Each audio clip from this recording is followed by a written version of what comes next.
What Israel is testing and selling and promoting is not just weaponry, it's an idea, it's a concept, and it's a very appealing concept to many other countries. Israel sells the idea of getting away with it.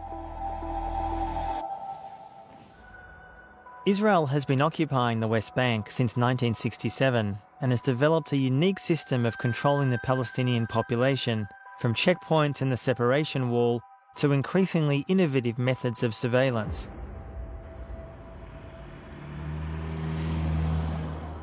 These walls are not just walls, they can listen.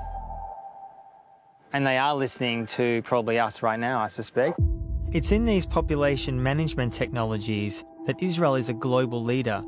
So I want to see how they first use it to control Palestinians before being sold around the world. I'm on my way to meet Osama, a businessman in East Jerusalem, to find out how all this impacts ordinary Palestinians. You can see my office from this camera. Inside. So the cameras are both looking into Damascus Gate, but also out. In and out. So I'm standing on a balcony literally overlooking Damascus Gate. It's Osama's office, his insurance office. And all around, behind me, over there, there's multiple surveillance towers. Right behind me, there's a camera watching me. So I'm going to watch it. Osama wants to show me the very physical reality of the occupation, the restrictions on the movement of Palestinians. أنا وصولي إلى المكتب هذا اللي ببعد يعني قرابة 20 دقيقة بياخد مني 3 ساعات ونصف لعدد الحواجز الموجودة. هو مش حالي أنا وحدي، هو حال كل حدا يعيش خارج الجدار ويعمل داخل مدينة القدس. Now worth nearly $10 billion, Elbit promotes itself as leading the world in automation and robotics. And this technical mastery is key to how Israel has governed Gaza. Israel directly occupied Gaza from 1967 to 2005, when the Israeli army and settlers withdrew, but Israel retained de facto control over the fundamentals of the territory: power, water, who could enter and leave, how far fishermen could go from the shore, and even how many calories people have to eat every day.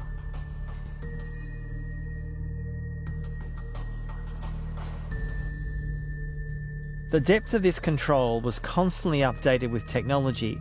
In 2021, Defence Minister Benny Gantz launched a smart fence, stuffed with the latest tech, including tunnel detection equipment. מציבים קיר ברזל, בטון וסנסורים, בינו לבין תושבי הדרום. In 2021, Israel unveiled a huge amount of new technology around Gaza. They'd spent billions of dollars. They claimed that it was going to keep Israel safe, it was going to keep Palestinians essentially in Gaza.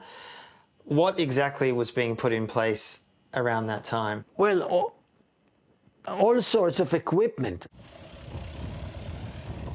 Israel surrounded Gaza with all these technologies: facial recognition, hacking telephones, visual intelligence from drones, reconnaissance flights, reconnaissance balloons. Israel had the phone numbers of many Hamas members, and not only Hamas members, also innocent people. And that information came from bugging and listening and observatory equipment. So Gaza was surrounded by the equipment, and Israel believed that they can control the population and they control above all Hamas. I know, but for sure, that in the Israeli Secret Service and the Israeli Army Intelligence Service, the information was there. Before October 7th? Before October. Yes. But nobody thought that it's really gonna happen.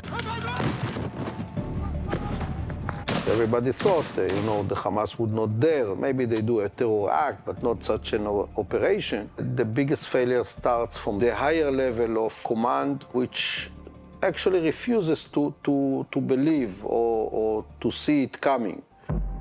Despite the supposed failure of the technology to stop the October the 7th attack, 2024 is predicted to be the best year yet for Israel's arms industry. And while the Israeli army may have been slow to react on October the 7th, they quickly announced their intention to unleash hell on Gaza. אנחנו מטילים מצור מוחלט על העיר עזה. אין חשמל, אין מזון, אין מים, אין דלק. הכל סגור. אנחנו נלחמים בחיות אדם ואנחנו נוהגים בהתאם. What Israel calls the Swords of Iron War has resulted in unprecedented levels of death and destruction. I've come to one of the few places in Israel where you can see that with your own eyes.